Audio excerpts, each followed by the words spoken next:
My name is SGO, and today we're doing Stadium Perks, and I'm going to go over what I think is best and kind of explain some of them because I feel like a lot of people are just choosing and not knowing what they're picking. The first one we're going to talk about today is Elsaka Suppressor. It gives a 10% weapon power. That doesn't seem like much, but the critical hits apply 30% healing reduction to the target for 2 seconds is so strong. This makes it so your enemies can't be healed quite as much, and you can see this actually right above their head.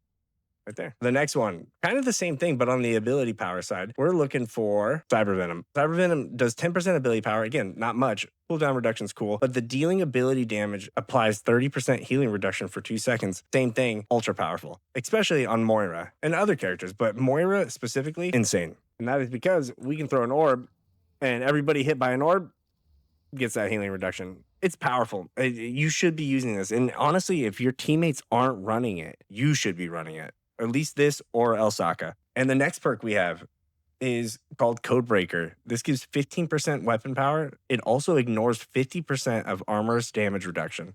This is significant. It's huge. Armor is meta right now. Here's me without any perks. Took a while. Now here's the same thing with just Codebreaker. Oh, I jumped. Sorry. But you see the point. Incinerates her armor, which actually leads me to the next thing I have on my list, which is really any armor perk you can get.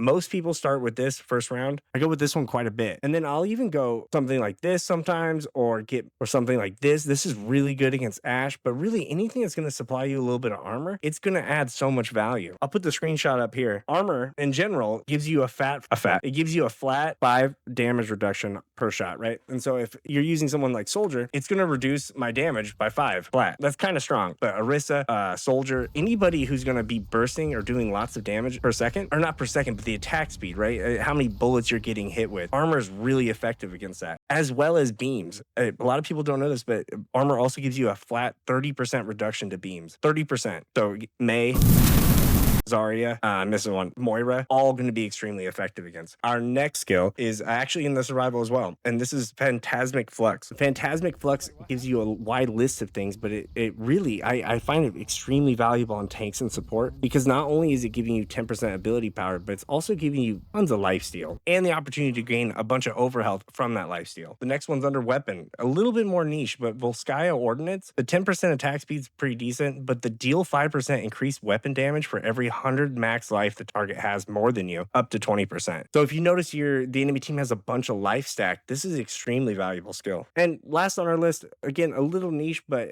characters like Lucio or Rocket Build Soldier, or really or Dr. 76. I just went against a Dr. 76 that murdered me. Find a clip.